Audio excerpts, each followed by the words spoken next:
Том ивент сургалтуудынхаа ард гараад одоо нэг амс хийх гэж сууж байна. Тэгээ гигэ орших хөтөлбөрийнхаа оролцогч нарыг ухтах гад өнөөдрөөс уулзалттай байгаа. За бас гигэ орших хөтөлбөр дээр нөгөө VIP авч үзье тий. Хүмүүс маань ингээд ганцаарчлаад илүү их ойртохыг хүсээд байдаг. Би болохоор цаг байхгүй. За тэгээ надад нэг ганцаарчлаа уулзах юм бол үнийн дийлэхгүй дэмий гэд ингээд хоошлуулад байдаг бол энэ удаадаа за би яг 10 хүнийг ингээд тий Хойд Америкийн цагаар Торонто хотын цагаар нэг өдрийн 12 цагаас яг 10 хүнтэй бүтэн 9 сарныг хамт яваад үзье гэдэг шийдвэр гаргаад тий тэгээд тэр шийдвэрийн хүмүүс танилцуулаад байж байна л да. За би ч одоо гадаадд гинт очиж амьдраа тий шоконд орсон хүний хувьд маш их ганцаардал байдаг. Хин ч ойлгодоггүй. Тэгээд дээрэс нь нөгөө өөр соёлтой илүү дотн халуун дулаан энэ соёлоос нэг тийм хүйтэн соёл очирдаг тий хүйтэн гэдэг нь илүү их ажил хэрэгч нэг тийм хувийн амьдралаа нэг яриад байдаггүй чимээгүй ингээд байж байдаг тий. Тэгэхээр нэг гадаадд очсон энэ мундаг эмэгтэй эрэгтэйчүүд ингээд харахад бол маш их хөдөлмөрлөд амьдралаа босгоод байгаа зүрх сэтгэл би хаягдсан байдаг. Миний зүрх сэтгэл услагддаггүй нэг юм дотн дулаан мэдрэмж авдаггүй, ойлгогдсон мэдрэмж авдаггүй. Тэрнээсээ болоод зүрх сэтгэл ингээд хаалттай байснаас болоод гэр бүлийн харилцаа бас өөртөөгөө харилцаа ингээ хаягддаг. Хүүхдтэйгээ бас уучраа болохоо болцсон байж байгаа.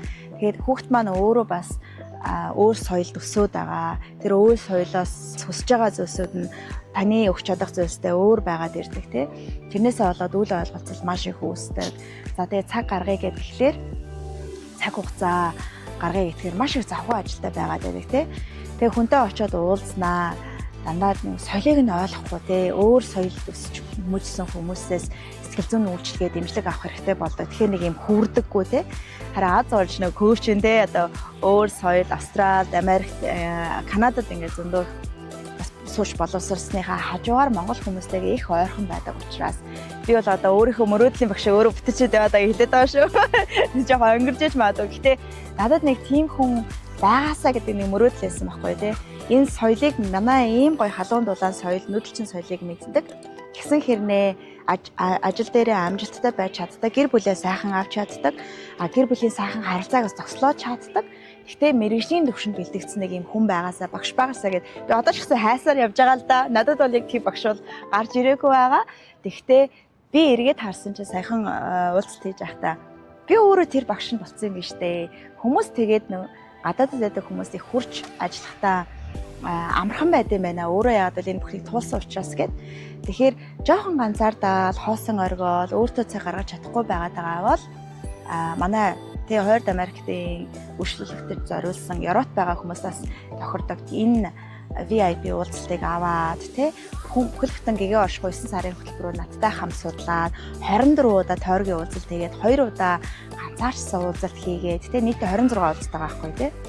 Тэгээ ингээ үнэлээд үзэх юм бол ерөөсөө нэг уулзалт чинь нэг бүсрээл $80 байгаа. Тэгэхээр $80-оор одоо нэг удаагийн уулзалт гадаадад авахаа болсон шүү дээ. Коучин ч гэсэндээ тэрийг одоо бүр анх тий шинэко байхдаа 10 жилийн өмнө $80-аар уулздаг байсан байна. Тэгэхээр тийм хэмжээний одоо үнцнийхээ хажууд өртгөн нь бол маш бага байгаа. Тэгээ 9 сарын туршид надтай хамт аялал өргөжлөлт хүсэлтэй хүн байвал яг одоо хурдан бүртгүүлээрэ гэж хэлмээр байна. За тэгээ энэ бол өгөөчтэй яа тэгэхээр би өчтөр урж идэр 2 3 хүнтэй бас хөтөлбөрийнхаа өрөөнд ганцаарсан ганцтай уулзалт хийсэн. Тэр хүмүүс үнэхээр орж ирэл 45 минутын дотор амьдралынхаа хамгийн том асуудлуудыг шийдэ гаргаж байгаа байхгүй. Тэгээ тэр шийдэл нь өөрийнх нь дотроос гарч байгаа. Коучинг гэдэг энэ самадик сэтгэл зүй гэдэг ч юм уу ерөөсөө асуултыг нь яг өөрийнх нь биеэс өөрийнх нь ухамсараас гаргах байхгүй. Би асуудлыг шийдэж өгөх биш тэр хүнийг уулзалт толгоноороо хүчрхжүүлээд ухамсарын нийл гаргаад өөрийнхөө асуудлыг шийдэх чадамжтай болгоод гардаг.